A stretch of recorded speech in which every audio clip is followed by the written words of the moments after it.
Howdy, folks. I hope you're all having well, if you're here live, I hope you're all having a fantastic weekend. If you're here for Mingles with Jingles on Monday, I hope you all had a fantastic weekend and welcome to the Saltmine Discord Q&A for August. Wow, look at that. I actually managed to remember what month it was without having to stop and look at the calendar first. Um, and if you're watching this as Monday's episode of Mingles with Jingles, then welcome to another episode of Mingles with Jingles. So, as usual, the format, this happens on the first Sunday of every month at 11 a.m. UK time. So, welcome to everybody who turned up in person. For those of you who couldn't make it in person, well, that's what Mingles with Jingles is for. And I'm going to crack on straight away with the questions. Although, first, and actually kind of appropriately, given the introduction of the Online Safety Act here in the UK, which is posing all kinds of worrying issues to data security. Here's a highly appropriate word from this week's sponsor. So you're probably aware that your personal information is actually kind of valuable and is traded across a huge range of data brokers all across the world.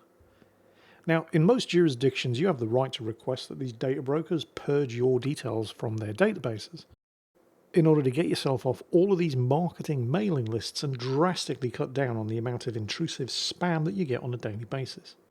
So the law is on your side, but how do you actually get it done? And do you even know who all of these thousands of data brokers are? And how long is it going to take you to individually email each of them and request action? Well, Incogni not only does all of this for you, but it also stays on the case to ensure that your data doesn't somehow suspiciously make it back onto the data broker's systems. And if you head over to incogni.com/jingles and use code jingles at checkout, you can get 60% off an Incogni subscription.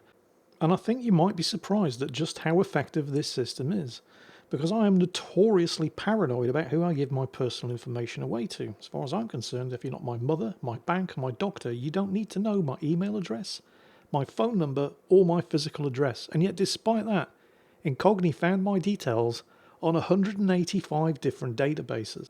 And I genuinely believe that things are going to start getting a whole lot worse before they start getting any better, especially with the introduction of the Online Safety Act here in the UK, where the government now requires you to verify your age before accessing a huge range of websites, and where the responsibility for verifying your age is being done not by the government, but by a huge range of third-party verification services, none of which are supposed to hold on to your personal information for longer than it takes to verify your age.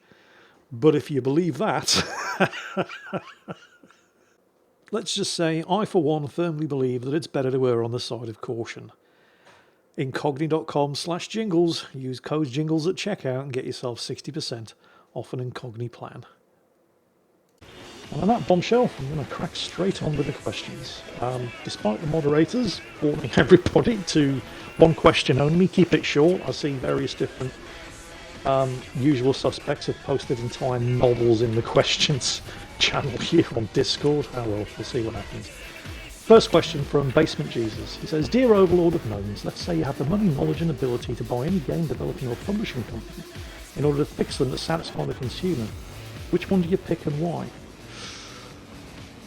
I mean, the temptation is to go with the obvious, like Ubisoft or Bethesda, because I think I'll probably do the most good for the gaming community. I think I might go with Obsidian, because I like Obsidian, and they have historically been a reliable producer, not necessarily of successful games, but of very good games. And I think the rot has set in too far for companies like BioWare, Bethesda, and the first one I mentioned, Ubisoft. But I think companies like Obsidian, it's still possible to save them. I think the big developers and publishers are just they're too far gone. I believe that there's no saving them anymore. But a company like Obsidian has only recently started to kind of go off the rails a little bit, and I think there's still room to save them.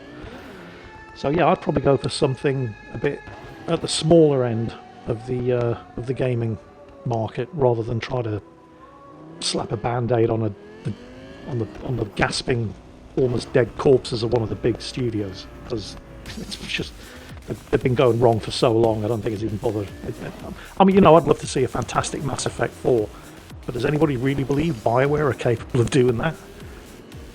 No. So yeah, I'd probably go with Obsidian. Anyway, next question from Yamatontu. Dear Almighty Overlord Jingles, after the passing of the one and only Prince of Darkness, Ozzy Osbourne, people started a petition to rename Birmingham Airport after him in his memory, similar to what Liverpool did with its airport and John Lennon. If you had to choose something that would be either be called the Mighty Jingles or Paul Charlton posthumously, what would it be? Also, were you a fan of Ozzy? I wouldn't say I wasn't a fan of Ozzy, because he was amazing. But I wasn't a huge fan of Black Sabbath. I think I liked him more as a personality than as a musician. I mean, I didn't dislike his stuff, and some of his stuff was amazing. But I only ever had one Ozzy Osbourne album, and it was a really good album actually. Bark at the Moon. Was it Bark at the Moon or Howl at the Moon? I don't know. Yeah, it was Bark at the Moon. I remember the video for that. The werewolf makeup was amazing. But yeah. I'd say I was a fan, although I only ever bought the one album, and that was like 40 years ago. But yeah, I mean, it's obviously he's going to be missed. But what would, if I had to choose something that would be named either as after the Mighty Jingles or after my actual name, posthumously, what would it be? Well, I mean, I'm from Newcastle upon Tyne, and they do have an airport up there. It's only a regional airport. Well, technically, I suppose it is an international airport. It's mostly regional. Yeah, I'd probably... the thing is, I don't think anybody up there would have the faintest idea who I was. It's not like, I mean, I'm a son of Newcastle, the same way that Ozzy was a son of Manchester and John Lennon was a son of Liverpool. But the thing is, the people of Manchester know who Ozzy Osbourne was. The people of the whole world know who John Lennon was, but obviously Liverpool as well. But it's not like... It's weird because like internet fame is different. It's not like, I mean, like imagine if does anybody know where Tom Cruise came from, for example? I haven't got a clue. I just know he's American. And if Tom Cruise were to die and they were to rename the airport or the train station or whatever in his hometown, where is his hometown? Nobody knows. He wasn't famous for that.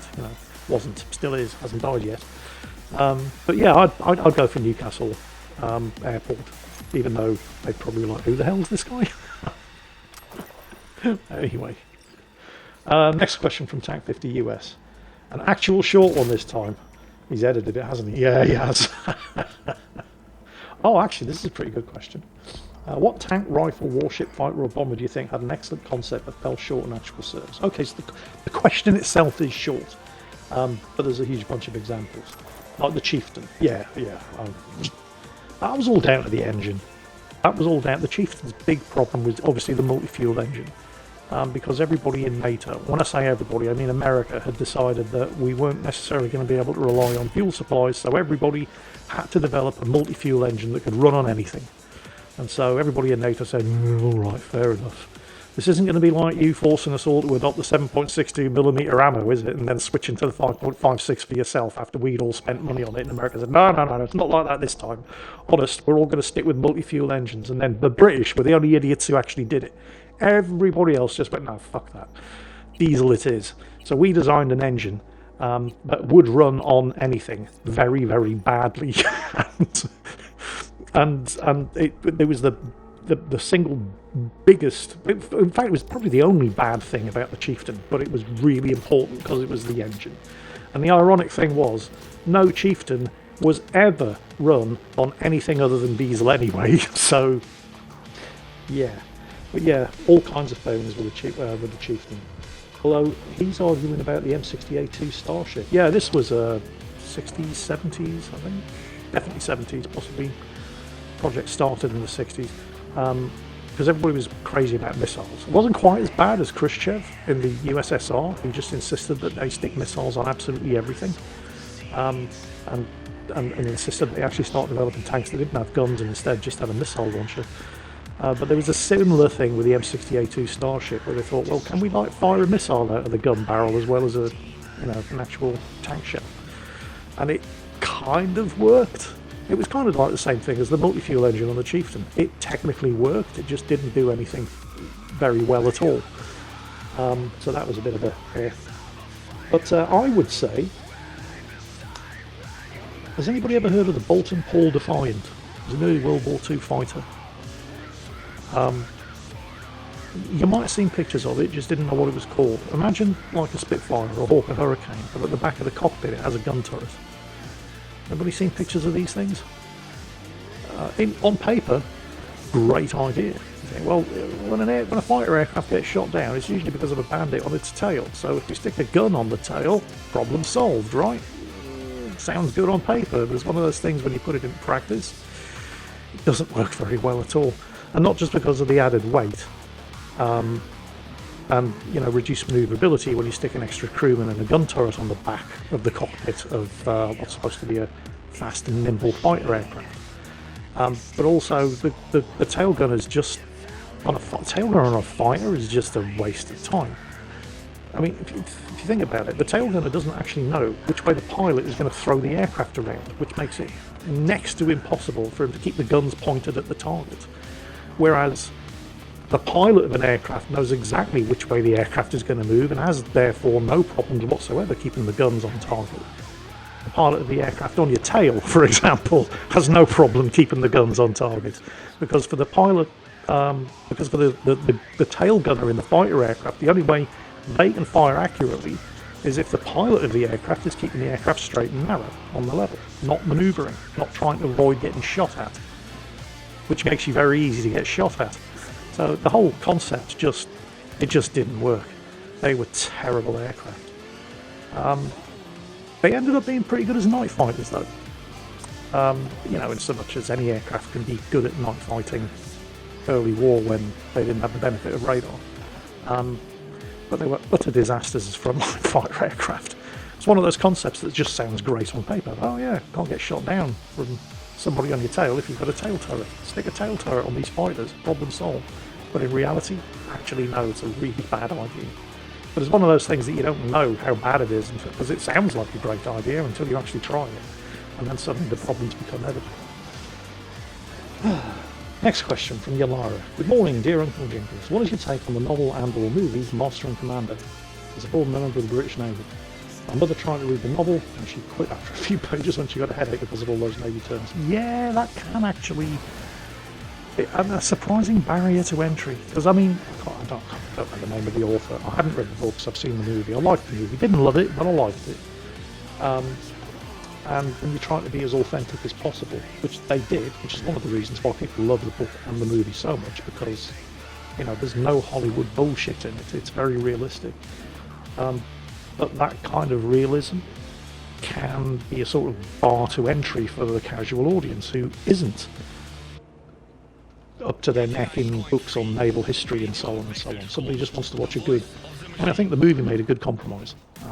Probably much more so than the book, apparently, because the book was full of Navy jargon. But there's people for whom that's what they want. That's exactly why they want to read that kind of book. It does mean, though, that you're gonna find that the general audience is going to find it kind of impenetrable. So that's the downside. It's the reason why food, for example, when you go to the supermarket and they advertise like flaming hot nachos, oh fantastic, and you buy them and you're like, actually they're not that hot at all, they're kind of shit. It's because you do anything to an extreme, you immediately consign yourself to a niche audience, the kind of people that only like that one thing, which is why even stuff in supermarkets that tend to be advertised as flaming hot, for example, generally are kind of tame, because they want everybody to be able to buy it, including the people that want to think that they're eating the hot chili spicy food because that's what it says on the label, even though they're actually not. Sriracha sauce, for example, perfect example. Sriracha sauce is the spicy sauce for people who don't like spicy sauces. You could put that stuff on your food and think you're being brave when you're actually not, because it's basically just tomato ketchup. You can find that with media as well, as Yolara's wife found when she tried to. I bet you she saw the movie, she thought the movie's great, I must read the book. But the movie was made to be accessible while still being historically authentic, much more so than the book was. She tried to read the book, she was like, no, I can't do this, for exactly that kind of reason. Anyway, next one from Minor Tree 93. Dear Overlord Jingles, you and one of your choice and 8 random people on the Discord are now stuck in a challenge where all of you must complete 10 random games from different genres while inside of said games. You're allowed 3 skips, because I'm evil but not a monster, but the vote to skip must be unanimous. Oh no, I know where this is going. Which mod will you take, and why are you working on your arguments to skip Alien Isolation already? There's no way. No, if the vote to skip has to be unanimous, I am playing Alien Isolation, because there's no way I'm getting 10 random people to allow me to skip that. It's just not happening. Please show you holding each cat for the video. Well, see, I can do that with Akazuki. Akazuki tolerates, she doesn't like it, but she's a sweet girl, so she tolerates being picked up and petted. Juzi sometimes asks to be picked up, but you don't try to manhandle Juzi unless she's specifically asking for it, or you lose fingers. And Nino normally doesn't mind being picked up, loves being picked up by Rita because he's a mommy's boy. But again, he can be kind of scary. He's really strong, and he doesn't give you much warning when he's pissed off. But anyway, what was the actual question? Blah blah blah. Stuck in the challenge, 10 different random games. Which mod will I take? Oh, that's a good question actually. Which mod? I guess whichever one was on at the time. All of the mods are great. There wasn't much of a question in there, was there, Minor Tree? There was this huge preamble. Discord server, stuck in a challenge, 10 random games, and the only actual question is, which mod will you take? Okay, I'll take Grumps. Yeah, he needs to get out. I'll take Grumps along. So yeah, great preamble. Not much of an actual question in there. Aside from, I suppose, why you're working on the arguments to skip Alien Isolation. Well, because it's Alien Isolation, there's no way I'd ever get to skip it. Everybody would be voting for me to play that one. Oh, I think he edited it. Which genre will you start with? Well, I don't think it would really be up to me with so many other people in the group voting on it, so it would probably be horror, and it would be Alien Isolation, because you're all bastards. Right, next question. Optical Lizard. Season 2 of Arcane League of Legends is bad because of pacing issues. I've never watched any of it. It's one of those things that I keep saying, everybody says this is amazing. All of the reviews say this is amazing. Everybody I speak to say it's amazing. I must watch it, and then for some reason I've never seem to get around to it. Unfinished subplots, maybe set for the next show. I have no idea what you're talking about. The lore of at least 2 League of Legends champions getting ruined. I just answered your question. Did you watch Arcane yet? No. And you're not really selling it to me now because apparently season 2 sucks. I hate that. I hate it when a show... Because normally it's the other way around. Normally the show starts and the first season is not great, but you can see the potential in it because they haven't really found the characters yet. The writers don't really... They've got like a basic idea, like this character is going to be that kind of person, this character is going to be that kind of person, this is going to be the plot, blah, blah, blah, blah, blah. But neither the writers nor the actors have really figured out how to do it yet. And it usually takes at least 1 season for it to get into its stride. There have been a couple of great examples of that. Like the first season of Star Trek The Next Generation was dog shit. It was really bad. The second season wasn't great, but it wasn't terrible. And there were some really good episodes in the first and second seasons, but they were the exception. From season 3 on, it's just consistently great because they got into their stride. They figured out what the characters were, what the plot lines were going to be, and they all kind of just gelled. And then there are other shows where it kind of, for some reason, just goes the other way, where it starts off really, really strong. And then they kind of just run out of ideas by the end of the second season. They have no idea what they're doing. Ozark was kind of like that. That's a show that I started. That's Jason Bateman and... I can't remember the name of the actress. Anyway, it doesn't matter. Where he's a money launderer for the Mexican cartels. And they're out there in the Ozarks, and he basically needs to launder millions of dollars or he's going to get killed. So he's buying up all these businesses and blah, blah, blah. Anyway, doesn't matter. Fantastic first episode. Great first season. Started watching it during COVID back in 2020 because I was like, it was COVID. I was stuck indoors and I needed something to do. So I'm there on Netflix and Amazon Prime trying to find stuff to watch. And, Ozark. I like Jason Bateman. We'll give it a go. Oh, amazing. Season 2, fantastic. Season 3, what the fuck happened? It was just, what the hell? And it sounds like, this is exactly the same thing that's happening with Arcane, because everybody raved about the first season. Now Season 2's out, and all I'm hearing are complaints. Anyway, that's a shame. Is it just worth watching the first season, though? Or is it going to end on a cliffhanger with all kinds of questions that need to be answered, and I'm just going to be disappointed with the second season, because if that's the case, then I'm not even going to bother watching the first season. Anyway, let me know in the comments. Next question from Kirst. Hello again, our salty gnome overlord. I was wondering what your views on the growing gaming industry trend of subscription modelling, where they make out like you have bought a game. Oh yeah, bought a game, but you in fact this is nothing new, by the way. This has been going on for at least 20, 25, maybe even 30 years, because you've never owned a game, even when you were buying physical copies. You read the end user license agreement, the thing that you just skip through and tick, yeah, fine, let me get ahead and install. It's always said all you own is a license. So none of this is new. Yeah, he even says, even if you actually bought a physical copy, all that copy really is a storage medium that contains only a claim code for a digital copy of said game. Are you aware? Yeah, I think everybody's aware of the Stop Killing Games initiative.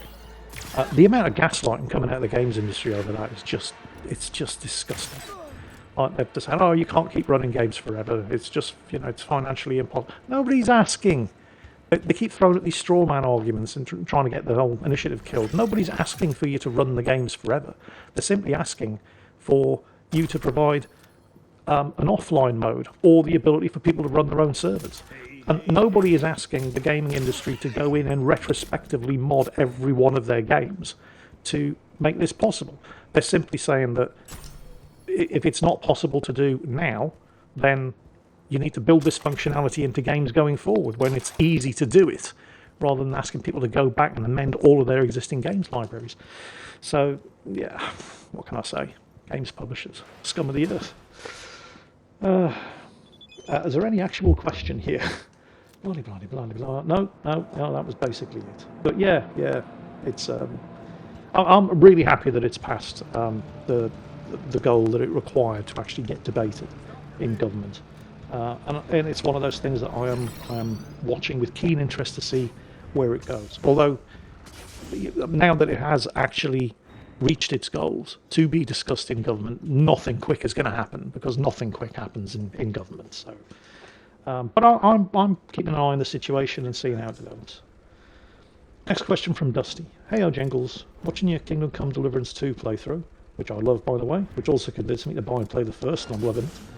You constantly come out with great bits of related historical facts and so. I do try to do that, yes. I can't tell if it's coming from your seemingly bottomless pit of worldly knowledge, or if you're looking this stuff up after the point because it interests you. So, to sate my curiosity, which one does it tend to be? It's a mixture of both. You would be amazed at the shit I know. It's like, almost none of it's useful. But I just kind of absorb useless information, usually of an historical nature. I've always been into history. Even when I was a kid, I would be reading history books. I mean, it's always just fascinated me. So, and it's the kind of, I find that, well, it's true of anything. It's easier to learn stuff if you actually have an interest in it. So I excelled in history at school because I was actually interested in it. So there's a lot of stuff that I do actually know. But I don't know everything, and so sometimes it's probably a mixture of like half stuff that I already know, comprehensively. No, the maths is wrong there. So, okay, a third stuff that I do actually know comprehensively, or think I do. Another third of stuff that I know about, but I'm not 100% sure on the details, and another third where I have absolutely no idea and I have to go and look it up. So tends to be the case. There was one where we were talking a bit about blacksmithing. You might remember this. I can't remember which video it was. I know it was Kingdom Come Deliverance 2. I can't remember specifically which video. But they were talking about how the fuel that they were using the forge for forging was the different types of fuel that they used. Obviously, there's coal, there's charcoal, and then there's coke. And I did actually know that coke was invented here. Oh, God, now that I'm saying that I know about it, I've forgotten the name of the exact place. But it was done in by a brewer here in the UK, or a guy who worked for a brewer where they were producing this stuff to aid in the brewing process. And then later he thought you could probably use that in blacksmithing, and that's where it actually came from. But that's one of the things that I did actually know, as opposed to having to go and look it up. But a lot of the time I do have to go and look stuff up. Like, I'd never heard of Jan Ziska, for example. It's one of the major characters in Kingdom Come Deliverance 2. And who actually existed. So many of the characters in that game did actually exist in reality. And the guy's a national hero in the Czech Republic. Famous for, I mean, I don't think he ever lost a battle. And he's included in the game as a character, but I'd never heard of him. So up until the point where he reveals his name, and I thought, and who is this guy supposed to be? And then went and looked him up and thought, oh, holy shit, wow. Which led to me, and hopefully that's also what's happening to you guys watching these videos. And I realised that they're by no means my most popular videos on the channel. But it tends to be that case with stuff like Pacific Drive, for example, Robocop Rogue City, where they don't get the same amount of views as anything else that I do, but the people that watch them really, really enjoy watching them. And hopefully they like stimulate your interest in investigating for yourself and reading up and looking up on other stuff related to the historical events that took place, because the game's based in a real part of Bohemia, modern day Czech Republic, and events that really happened with characters that really existed. Occasionally I'll do a video series where I expect it to be like that, where maybe the video will get 15,000 views compared to anything from 70 to 100,000 views that a World of Tanks or a World of Warships video will get. But then they just seem to resonate with the audience somehow, and they do very, very well. Like Choo Choo Charles, for example. Such a good game. And everybody loved the Choo Choo Charles videos. So every now and then, you know, lightning strikes and I get a hit. But I can never tell in advance whether it's, you know, how much of a hit it's going to be. I mean, everybody goes on about the Alien Isolation videos. Oh, yeah. And I must admit, every now and then I do go back and rewatch them and just piss myself laughing at how terrified I am. But they didn't get that many views. You know, they're one of the things that I am known for, probably even by people who haven't watched the videos, but the videos themselves didn't get that many views. In fact, let me go and take a quick look. Let's just see the average number of views. Whoa, cats are fighting. Hang on a second. Alien Isolation Jingles. Right, part 1.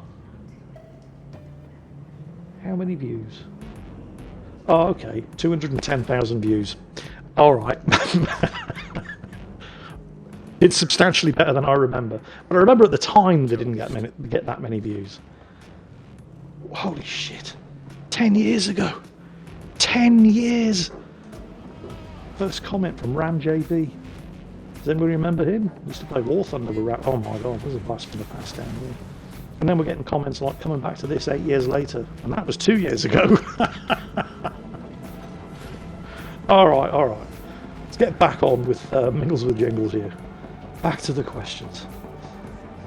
Wow, can't believe that was 10 years ago. Time flies.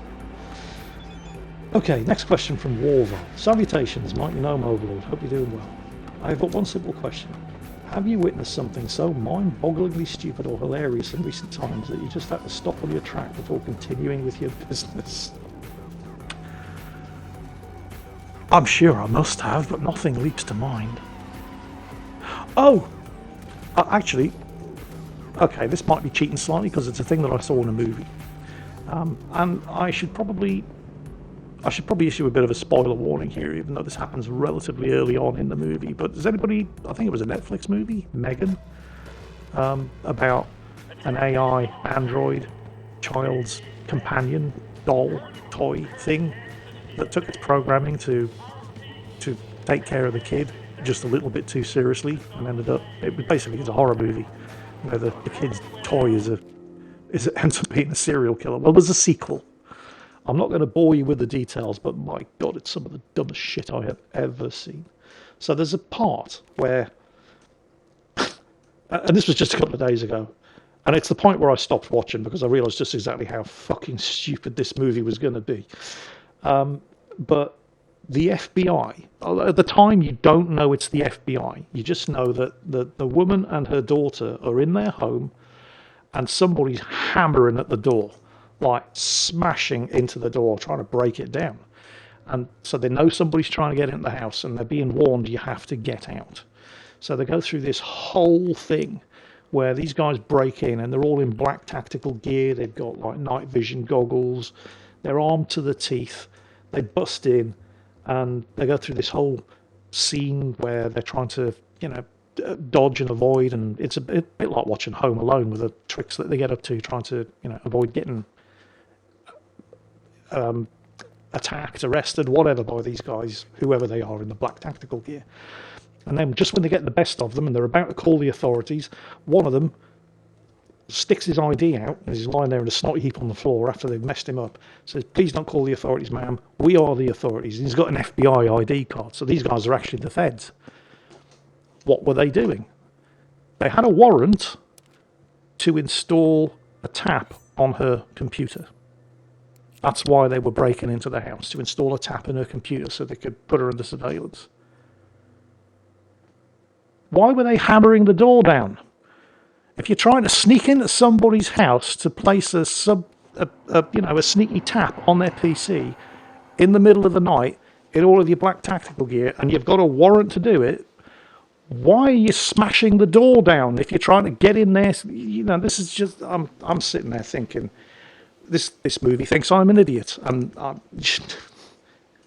that was just one of many examples. There were all kinds of dumb shit right up to that point, but that was the point where I thought, yeah, no, this is just too stupid for me to watch, and I switched over to do something else.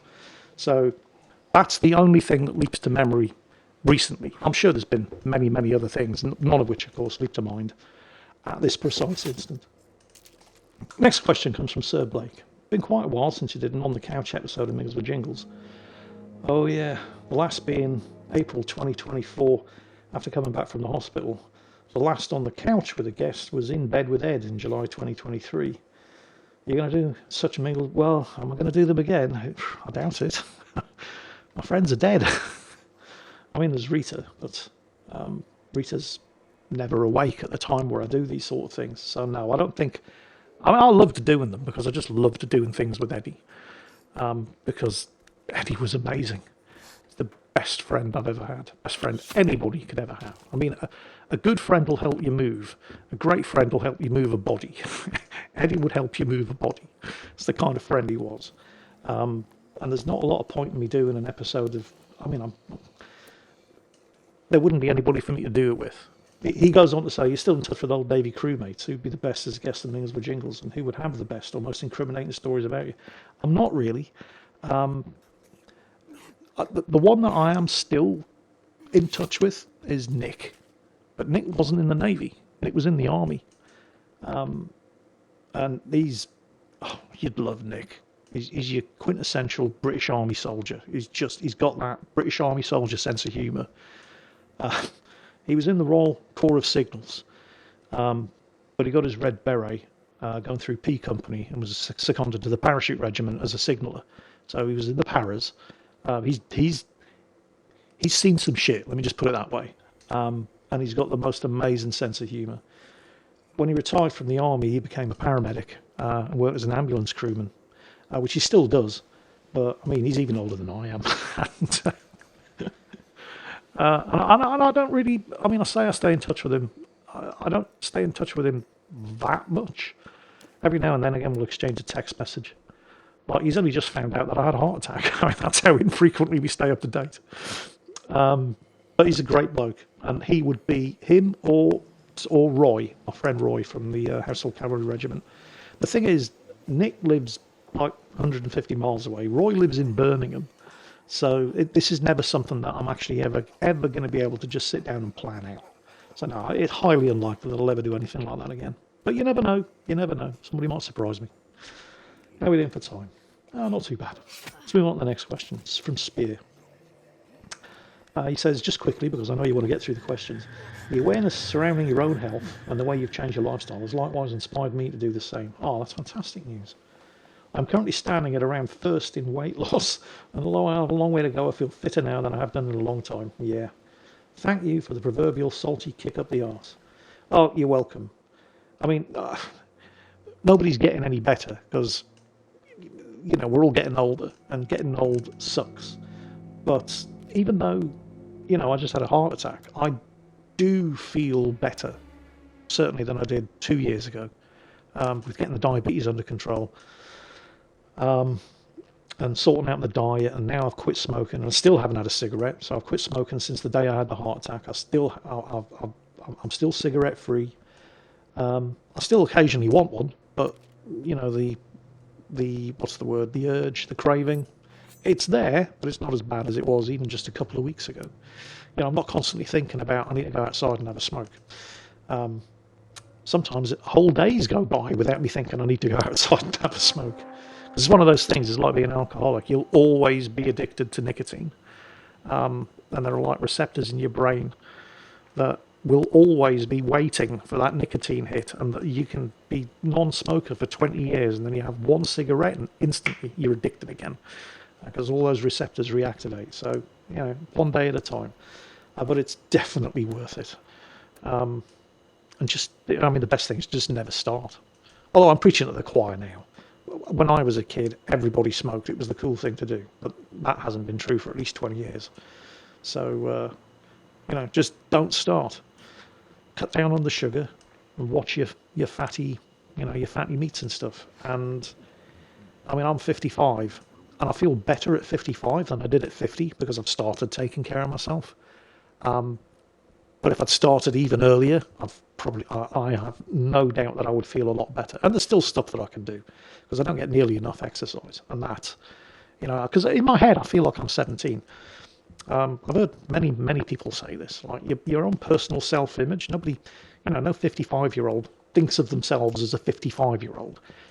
In my head, I'm 17 until I try to stand up, and then I remember, oh yeah, I'm 55. But I do, you know, it's. I mean, I you think about it: diabetes, cancer, heart attack. I'm lucky to be alive, but I don't feel like somebody who's had cancer, diabetes, and a heart attack. I feel fit and healthy. So I have been I've been extraordinarily unlucky getting a diabetes and a cancer diagnosis on the same day and then having a heart attack a year later. But it all could have been so much worse. So, you know, I've been pretty lucky. Despite having some of the most atrociously bad luck, I've been pretty lucky with it. So again, you know, really can't complain. But do start taking care of yourselves. Anyway, next question.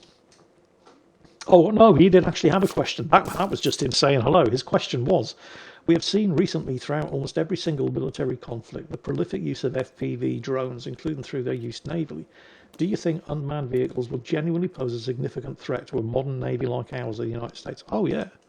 Oh, hell yeah. Oh, god damn, yes. You look at something like a modern frigate or modern frigate destroyer or cruiser, and how many hundreds of millions of dollars these things cost, not just to build, but then to maintain and to operate. Imagine how many FPV drones for the same amount of money. With drone attack can just overwhelm and saturate the defenses of any modern warship for a fraction of a percent of the cost of that warship. You better believe the militaries are taking this threat seriously.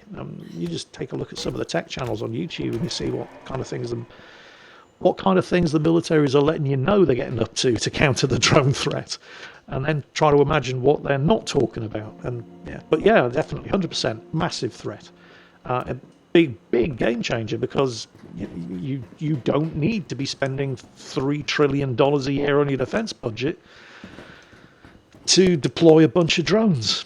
Anybody can do it. So yeah, big game changer. You better believe people are taking it a very, or treating it as a very serious threat, because it is a very serious threat. Next question from Aldeus. How are we doing for time? Okay, we're 40 minutes in. I'm going to probably have to start knocking this on the head soon. A prosperous morning to you, mighty overlord Jingles. I would like to ask this. Oh, by the way, sorry, just quickly before we go on to Aldeus' question. What I recommend, again, just going back to Spear's question there about FPV drones, if you have any kind of interest in military intelligence, without the bullshit, Google Ryan Macbeth. Look him up on YouTube. You won't be disappointed. Anyway, yes, moving on. So, Aldeus would like to know this. Do you have any plans to tour military museums or ships abroad in the near future? And if so, which ones? You know, our mighty gnomish overlord needs his holidays. I don't actually. It's been a long time since I've done anything like this. Basically because I'm lazy. And also because I don't have a driving license. Public transport sucks. Rita has actually been talking about getting a driving license so that we can just do this sort of thing, which would be fantastic. But I've always, and that would be ideal, having somebody else go to the effort of, that's always been my preferred mode of travel. Make it somebody else's problem. So, I mean, I'd definitely, if Rita wanted to do that, I would definitely help, as long as she's the one that does it. But no, like I haven't been to the Tank Museum in ages. Not because I don't like the Tank Museum. The Tank Museum's amazing. But, you know, when you've been at the Tank Museum 15, 16, 17 times, you've kind of seen it all. And also, getting there is a pain. That's the thing about public transport. Well, not just public transport, driving in this country as well. If you're moving north to south or south to north in the UK, it's easy. You try going west to east, however, oh my God, yeah, it's kind of challenging. I mean, it's bad. The roads east to west in this country are kind of shit, but the public transport is even worse. As a former Navy, I did spend a lot of time, because the two biggest Navy bases here in the UK are both on the south coast. One's in Plymouth in the West Country, and one's in Portsmouth in the southeast. And if you're on a Portsmouth-based ship and you're doing training in Plymouth, you're spending a lot of time going home on the weekend on public transport, and holy shit, it's bad. I once, bearing in mind we're talking a distance of about 175 miles, and on the train one weekend, getting from Plymouth to Portsmouth on a Friday once took me 10 hours. Yeah, and that was the worst it's ever been, but that's an example of just how bad public transport is in this country if you're trying to travel across the country from east to west. It would normally only take 5 or 6, which is shockingly bad. But yeah, travelling around on public transport in this country, which is how I would have to do it since I don't have a driving license, no. So, yeah. If Rita wants to get a driving license and a car and then drive us around the place, going to visit tank museums and tank workshops and ships and air stations and all that kind of shit, I will absolutely 100% support her in doing that, as long as it's not something that I have to do. Final question comes from Cocytus, because we're going to knock this on the head here. And he says, yes, I am recording, Cocytus. What's the most bizarre thing you've woken up to in the middle of the night? That's a good question. I just had a thought. I'm sure, and again, you know, it's difficult to come up with a comprehensive answer off the top of my head, you know, right in the moment like this. So there's probably something that I'm just forgetting that's maybe funnier and certainly more bizarre. But the one thing that I immediately thought of, and I actually recorded this on my phone when it happened, was for some reason, I don't know if I was actually awake at the time, doom scrolling on my phone, going through YouTube videos, or whether or not I just woke up needing a drink of water or go to the bathroom. But to the left of my bed, I've still actually got a cardboard crate full of stuff that I haven't unpacked from moving in yet. And Akazuki was in the crate, and I think she must have heard me wake up. And it's just the most comical. the timing was perfect, because as I turned over to look, the top of the box just popped open, and she popped up like a jack in the box, still in the box. She didn't leave the box, and she's a really long cat. And she just popped up, turned and looked, and gave me the 1,000-yard stare. Held the look, stared at me for about the count of 3 or 4 seconds, and then she just popped straight back in. It was like, I've seen some shit, man. And straight back into her foxhole. I'll find the clip and I'll put it up just so you can see. And it was just not necessarily the funniest thing you've ever seen, although it was kind of funny. It was just bizarre. The timing and everything was just, and that's the definition of the question. The most bizarre thing you've woken up to in the middle of the night. Akazuki popping up like a Vietnam veteran out of the foxhole with a 1,000-yard stare. I've seen some shit, man, and then just popping straight back down again as if I hadn't noticed she was there. If I can, I know I put it up on Instagram. I'm pretty sure I've still got the video file somewhere on the computer. I will stick that up in this episode. And obviously, I'm not doing this for the live Q&A because it's the live Q&A. But for those of you who stick around to watch this episode of Mingles with Jingles, here it is. You're welcome. And on that 1,000-yard stare cat bombshell, that is it for not only the Q&A for August, but also this week's episode of Mingles with Jingles. I hope you've all enjoyed it. I hope it's given you something to talk about and maybe something to think about. Down below in the comments. And as always, take care, and I'll catch you next time.